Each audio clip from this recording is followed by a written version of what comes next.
E aí? Vocês perceberam que essa aula, ela nos traz uma mensagem importante? Qual é a mensagem importante que essa aula nos traz? É que a história, ela não é só feita por acontecimentos do Ocidente, acontecimentos europeus. Apesar dos europeus terem lançado uma política chamada eurocentrismo, dizia que a Europa, tanto é que quando você abre o mapa do mundo, a Europa já de cara aparece no centro do mundo, né? É o eurocentrismo, a Europa no centro do mundo. E eu trago agora para vocês civilizações africanas, Núbia.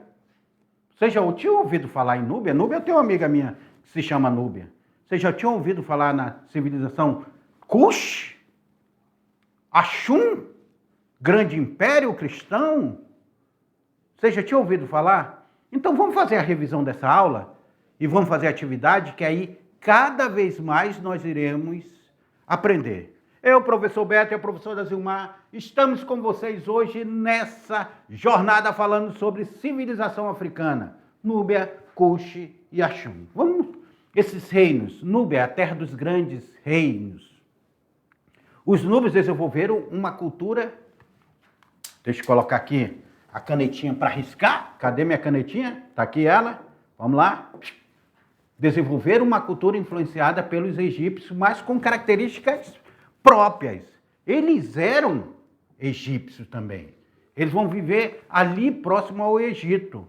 A região era rica em ouro e possuía grande importância comercial. Era eles que faziam essa conexão entre a África e o Oriente. Saía da África para o Ocidente e para o Oriente Médio, fazendo essa conexão. Lembrando que o Oriente Médio vai escravizar muitos africanos, tá? Também. A Núbia também foi um lar de grandes reinos, como o reino de Kush, que nós vamos ver na próxima. Por um período chegou a dominar o próprio Egito. Eles chegaram a ser faraós. O reino de Kush, tanto é que eles são considerados faraós negros do reino de Kush.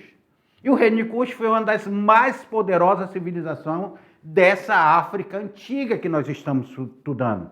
E teve sua cidade, sua capital, na cidade de Napata e Maroé. Os Cushitas, como eram chamados, o povo de Kush, possuíam um exército forte, uma cultura refinada e uma escrita própria chamada meroítica, ou seja, eles estão lá no Egito, mas eles não estão com a escrita egípcia. Eles estão com uma escrita própria. Não é o hieróglifos, e sim o meroítico. O reino de Kush, ele manteve sua força até cerca do século IV depois de Cristo aí, quando declinou devido às invasões e mudanças nas rotas comerciais. E é claro, o Império Cristão, Axum, o grande Império Cristão.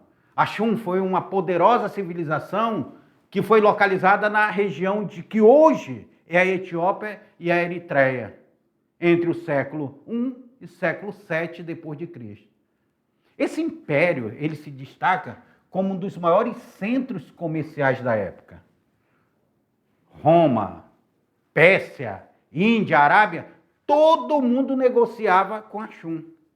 E um dos acontecimentos mais importantes da história do reino de Axum foi quando o rei Ezana, lá no século IV, sob influência de Frumêncio, ele vai se converter ao cristianismo. Se converte ao cristianismo. Então, estudar a África, e eu coloquei até aquela música do Rei Leão no meu Instagram lá, no professor Beto Reis, eu coloquei a música do Rei Leão, que retrata essa aula muito interessante sobre a África. Agora fique com vocês, sabe com o quê? Com a atividade que eu já volto para nós fazermos a correção. É rapidinho, tá? Vamos lá.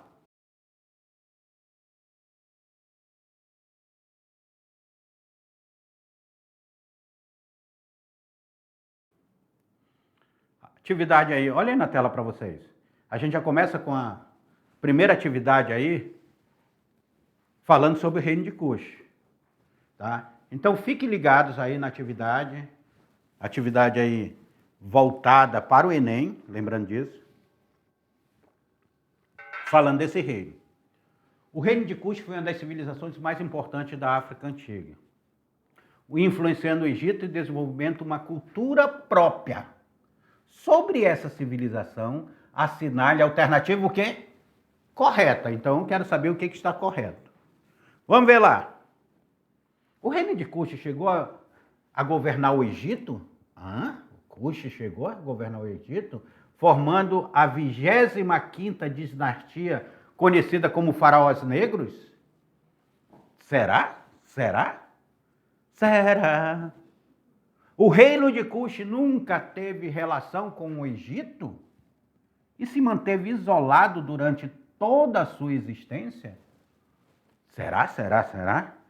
Que eles estavam isolados, não queria contato com os egípcios, não queria comércio com os egípcios.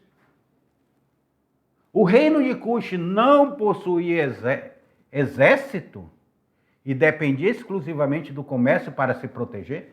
Pelo amor de Deus, gente, quem é um reino que não possui exército? A capital de Cush sempre foi Axum e sua principal atividade era a pesca? Ou os cuxitas, agora com K, não tinham escrita própria e utilizavam os hieróglifos egípcios? Acabei de falar para vocês, lá na revisão, que eles não utilizavam, mesmo eles dominando o Império Egípcio, eles não vão utilizar os hieróglifos, porque eles tinham uma escrita própria. 25ª dinastia egípcia. Nós iremos nos deparar com o reino negro. Cush domina o próprio Egito e traz nessa 20ª dinastia, olha, quase minha língua enrolou aqui, dinastia, um reino negro. Eu fico imaginando, quando eu falo assim, às vezes muito rápido, eu fico imaginando nossos alunos indígenas que têm essa adaptação da língua materna para a língua portuguesa, né? A dificuldade que é dentro dessa língua. E eu quero mandar um abraço aí para os alunos indígenas, para os professores das escolas indígenas que estão entrando em contato comigo. Estavam aqui falando sobre a história. Sabe o que vocês vão gostar? Quando trabalhar história regional. Porque tem uma aula que vocês vão entender um pouquinho melhor sobre as populações indígenas do estado de Rondônia, que a aula está especial. Tá? Espera, povo. E eu queria parabenizar também os alunos que estão empenhados nos momentos interativos. Gente, eu separei esse horário para vocês revisarem a prova, para vocês fazerem uma prova tranquila. Por isso que o professor Beto fez isso para vocês. A aula passada nós trabalhamos o momento interativo com vocês, para que vocês revisem todo o conteúdo e não tenham dificuldade na hora da prova.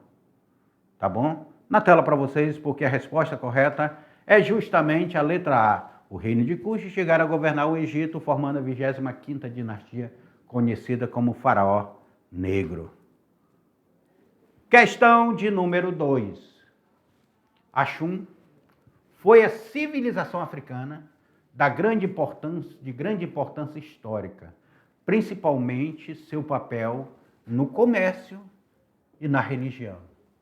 Assinale a alternativa correta sobre esse império. Vamos lá. Axum se localizava no sul da África e era formada exclusivamente por nômades. Será que é isso? O Império Axum foi grande centro comercial, conectando a África com a região do mundo, com outras regiões do mundo, como o Oriente Médio e outras regiões, será?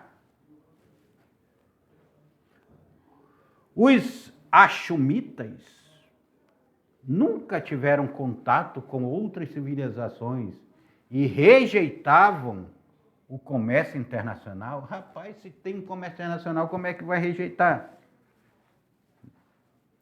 O Império de Axum não possuía religião e se manteve sempre politeísta. Será que isso é verdadeiro? Ou eles se converteram ao cristianismo? Axum não deixou monumentos ou construções que passaram a ser estudadas nos dias atuais. Gente, as igrejas fabulosas que eles deixaram, esculpida em pedra.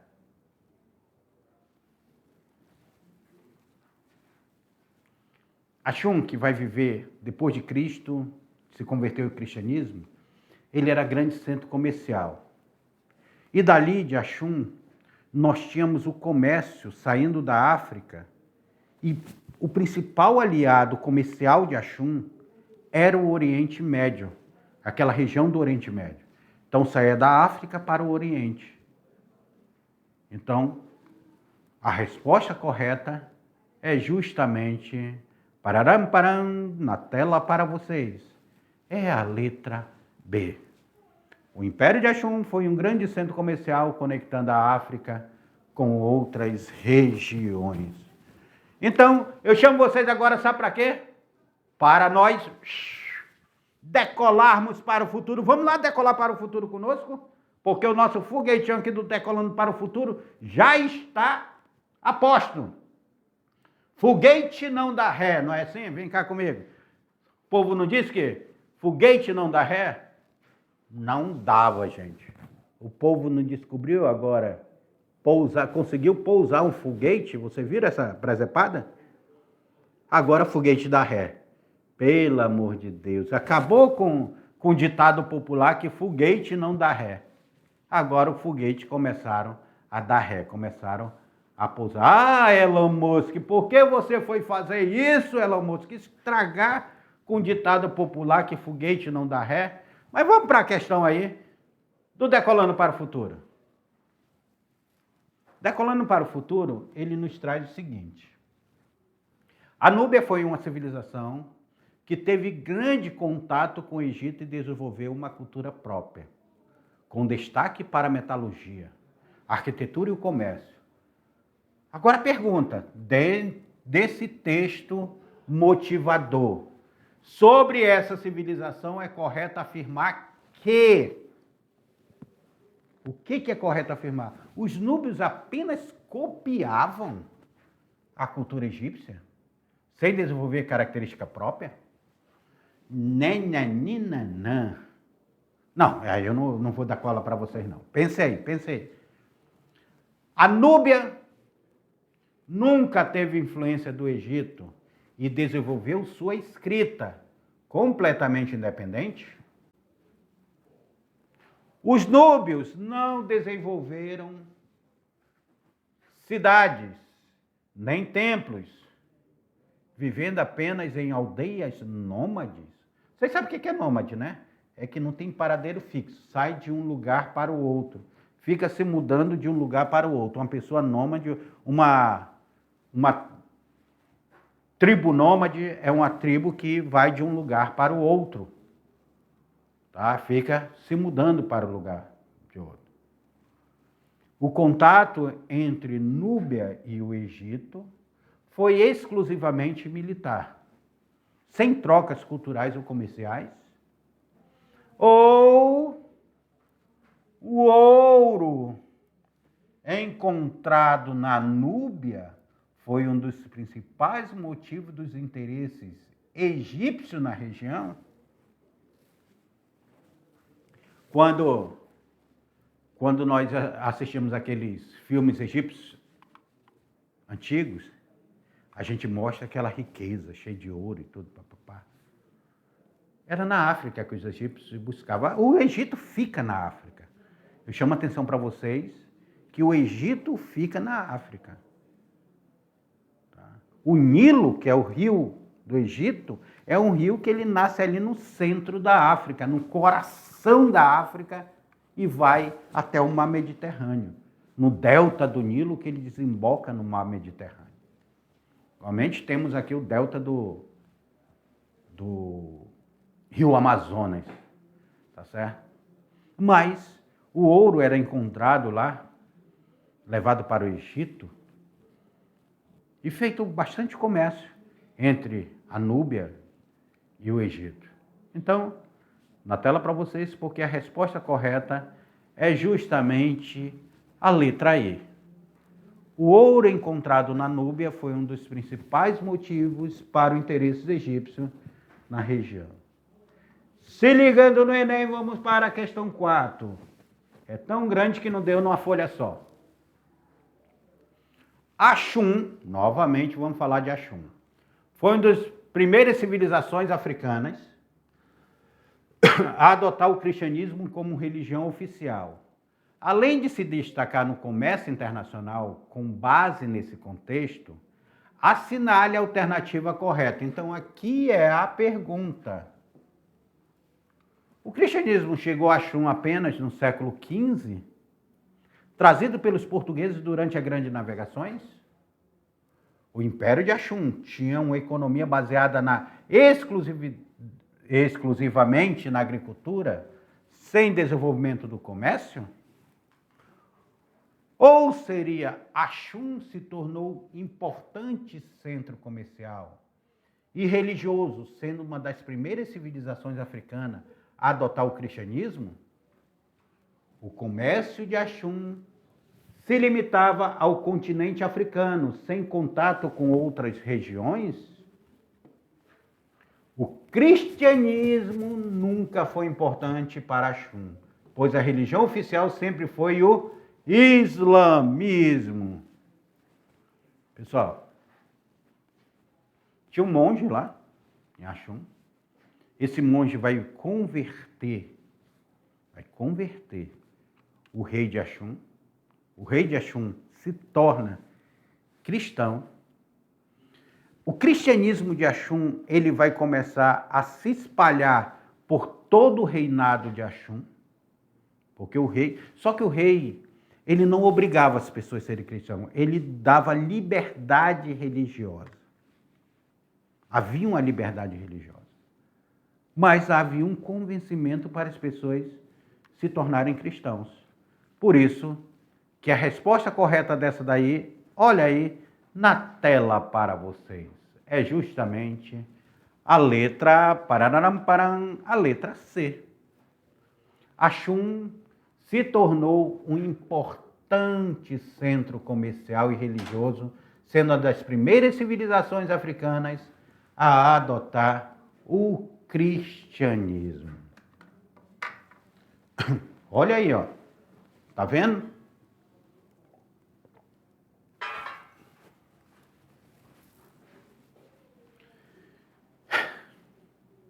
Falar da África é emocionante, porque nós estamos falando numa terra aonde hoje a maioria da população brasileira deriva desses povos africanos. Povos esses que foram trazidos em navios tumbeiros, em navios negreiros. Mas a história da África, ela não se resume à escravidão. Esse povo foi escravizado, eles não eram escravos. Esse povo teve importantes impérios ao longo de sua história. A África é um país rico que foi explorado. E eu espero que esta aula, que termina agora, nesta aula ponto 2, tenha trazido um pouco desse conhecimento de um continente que não é um país, mas um continente formado por vários países. E cada um desses países, com a sua cultura, com a sua religião, com o seu modo de vida, com a sua arte, com a sua língua diferente. A África, assim mesmo como os povos indígenas do Brasil, não fazem parte de uma hegemonia, de uma coisa tudo igual. Não é homogêneo, não. A gente pensa que é homogêneo, que é uma coisa só. Tanto os povos originários do Brasil quanto os povos africanos, eles são heterogêneos. Eles são formados por vários povos, por várias culturas. Então, espero que vocês tenham conhecido um pouco mais sobre a África. Até a próxima aula.